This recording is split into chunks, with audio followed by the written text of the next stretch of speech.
Hello folks, this is Steve AV for you.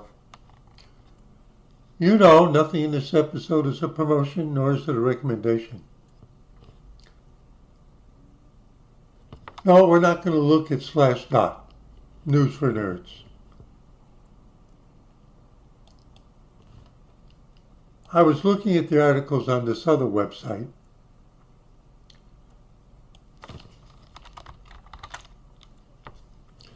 These are the 10 least livable cities in the world. While some cities are celebrated for their high quality of life, others are plagued by deep-rooted challenges that make daily life difficult and dangerous in many cases.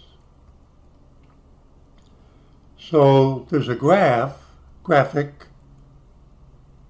This map via visual capitalist Kayla Zhu shows the 10 least livable cities in the world according to the Economist Intelligence Unit's Global Livability Index 2025.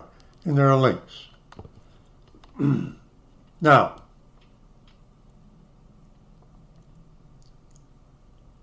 as I looked at this, I said I need to look at it in detail.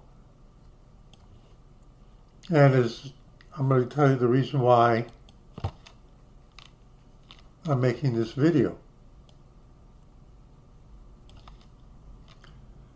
Least livable cities in 2025, 173 cities were rated on over 30 factors across 5 categories to determine their overall livability. That's what's up in here. So the categories are stability, healthcare, culture/environment, education, and infrastructure.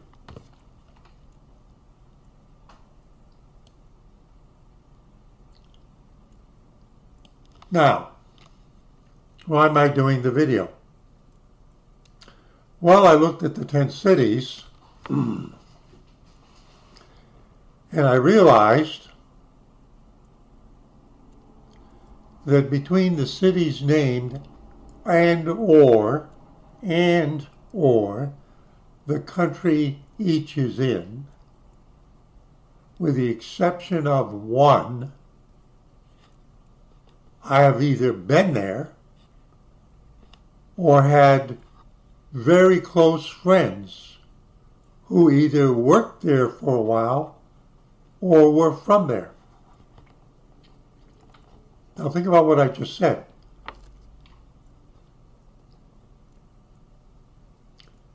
Let's see if you can, how many you can count up. 1966, I hitchhiked across North Africa. In mid-Tunisia, I was picked up by the Land Rover sales group and I continued with them to Alexandria, Egypt.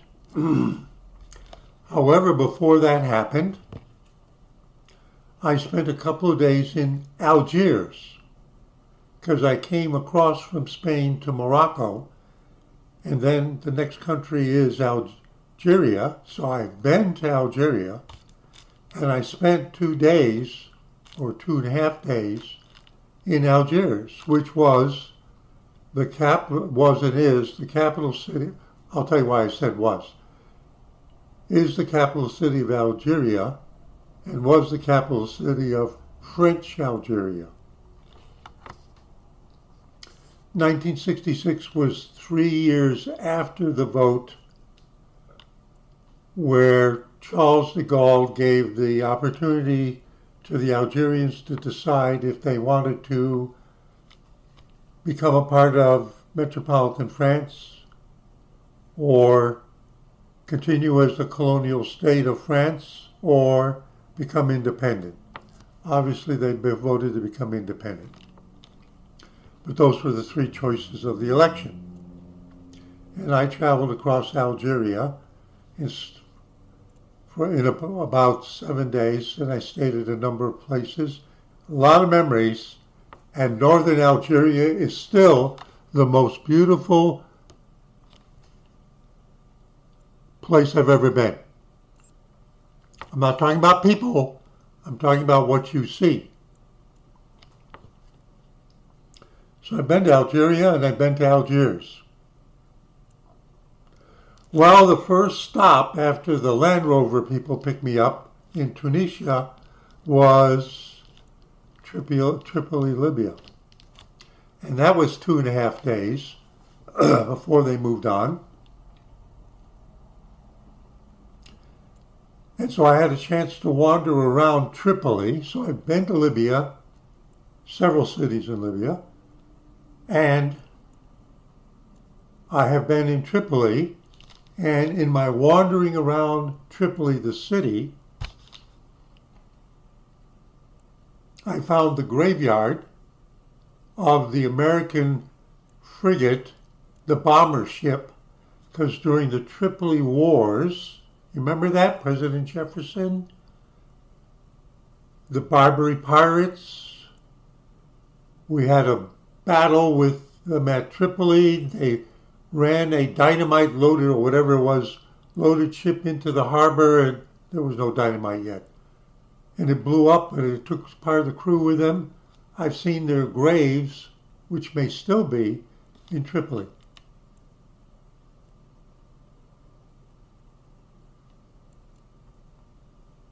It was actually easy to spot because I could see Christian crosses on the headstones from a distance.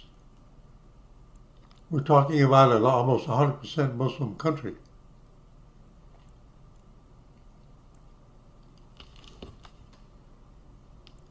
Here's Damascus. During my trip around the Mediterranean, I spent 2 days in Damascus.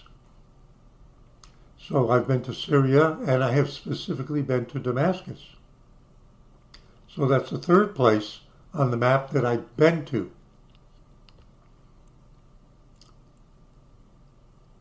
That's the first place I ever ate a gyro, which is actually a Greek sandwich. That might tell you something about the past history.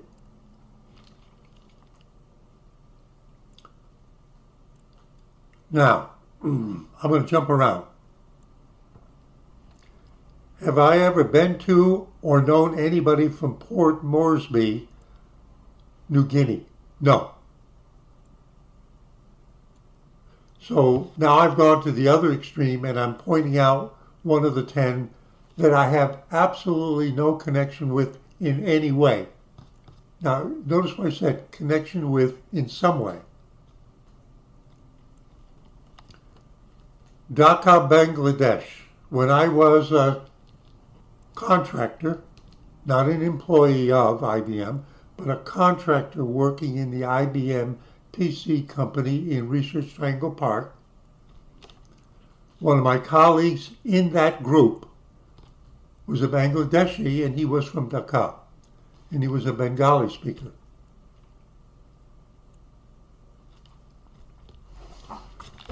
We were making computer images of the operating system to be put on IBM PCs.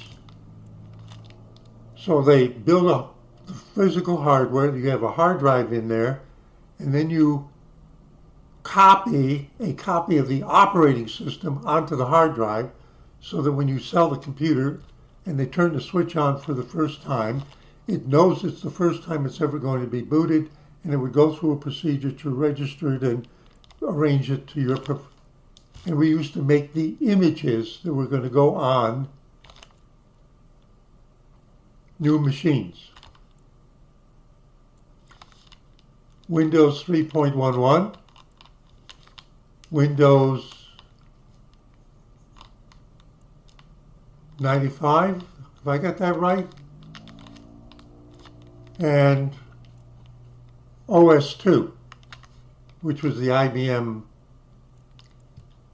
fake copy of operating system on top of Windows 3.11. Now, fewer than half the people in the lab were American born. We're talking about in the mid-1990s. Now, I'm saying this for a reason. Because you can understand in traveling, I've met a lot of people whose native language is not English. So we made the operating system images. We constructed all the stuff and the applications that would be in them aside from the operating system, da-da-da-da-da. But we did it for over 20 languages because the IBM PCs were going to be sold more or less worldwide. And what I remember in particular about, I can't remember his name, the Bangladeshi guy, is that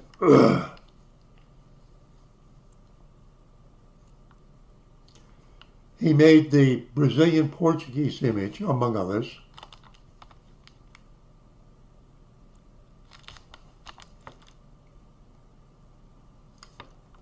And what some of us would do is, if we got ours done, we would check other people's work by loading it on, up, jump, and in other words, we do our own quality control.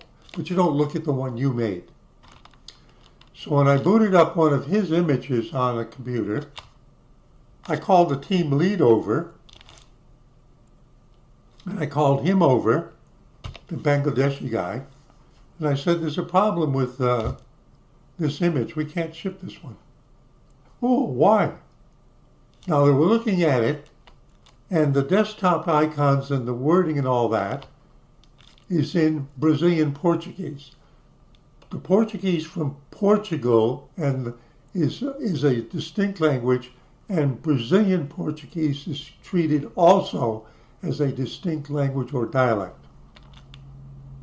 It's Portuguese, but it's Brazilian. I said, there's a problem with this. Oh, what?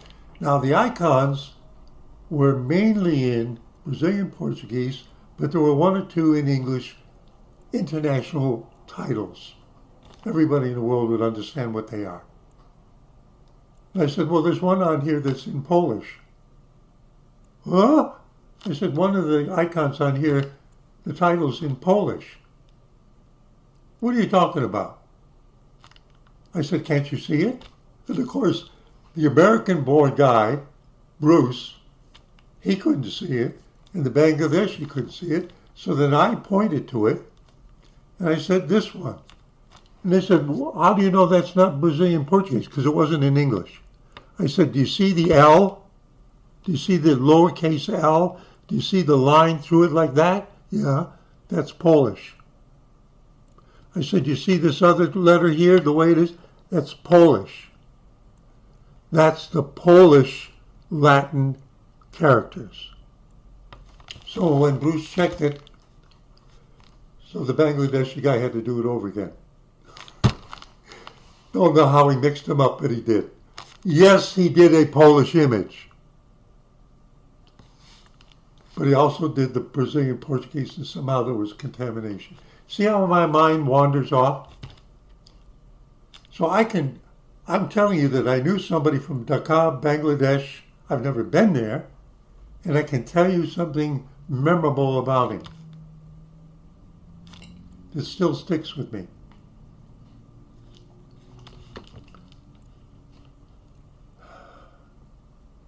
I probably have met somebody from Karachi, Pakistan. I currently have a doctor who's from Pakistan. So I have a connection at least to Pakistan. And actually last year during a conversation with him, we were talking about something not to do with medicine, and he referred to Pakistan as a third world country. And it actually, personally inside, it kind of shocked me because that's where he was from. So I said, why did you call it a third world country? He says, it is.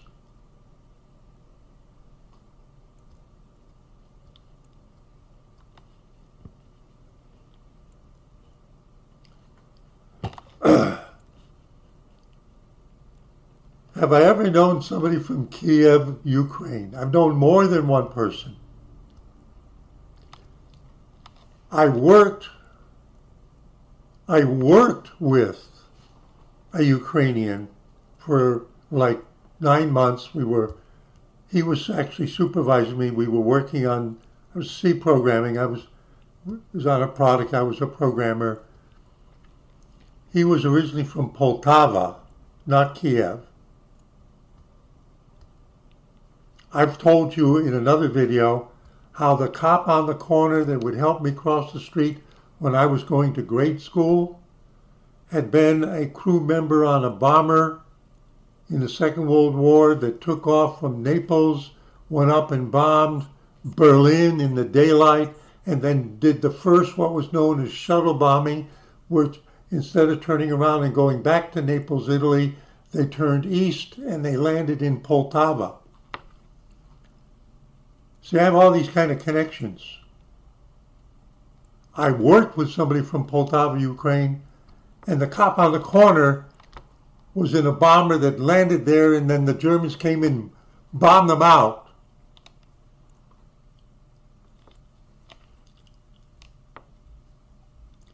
But when I was in Israel on the Lopan in 1972 learning Hebrew, that was a time when there was a large immigration where the Soviets allowed Jews to leave instead of jailing them for asking to leave. And there were a couple of people from Kiev, from Ukraine, because at that time Ukraine was part of the Soviet Union.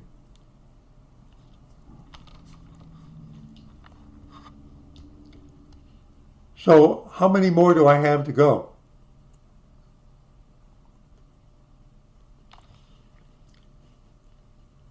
Let's go to Africa, but southern, down below the Sahel. Zimbabwe used to be called Southern Rhodesia.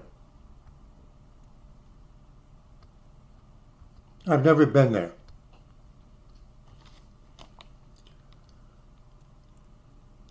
As a programmer, when I worked for that internationally known, internationally operating IT company, for a year I was in close contact with, we didn't work in the same office, but we interacted almost every day. I worked with a senior programmer who was born in Southern Rhodesia and may very well have been from Harare.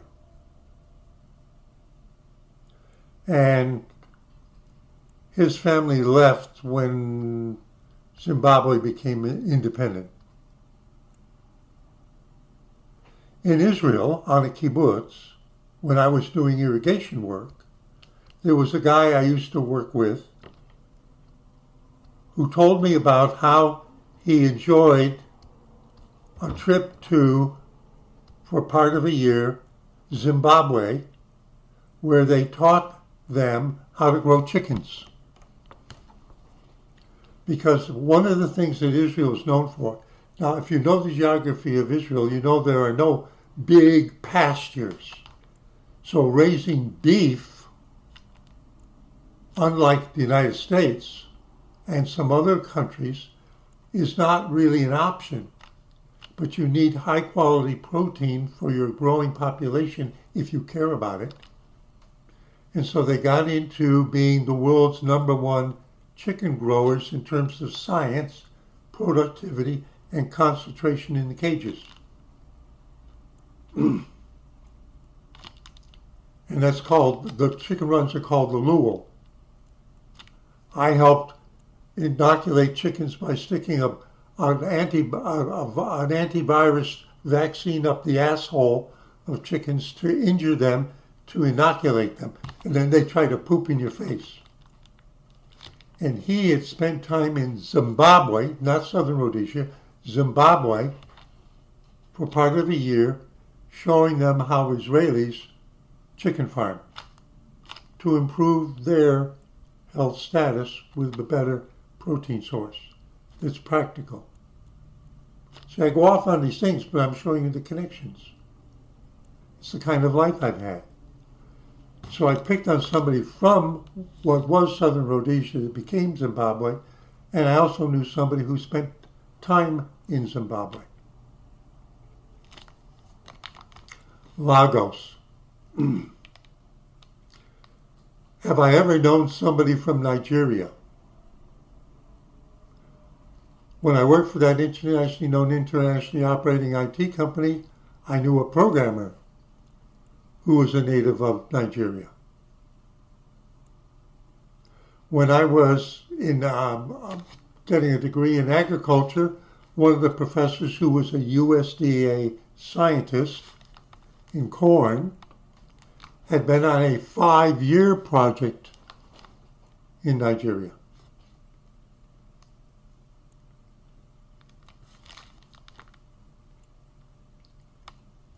In Israel, there was a guy, Eliavivi, I think that's the right name,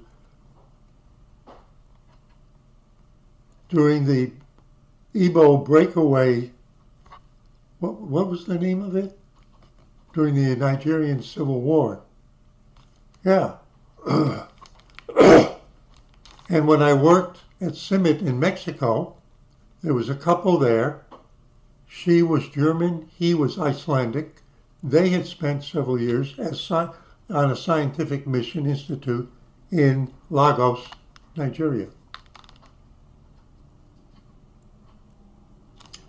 But I haven't been to Nigeria. And I knew another Nigerian when I was in college.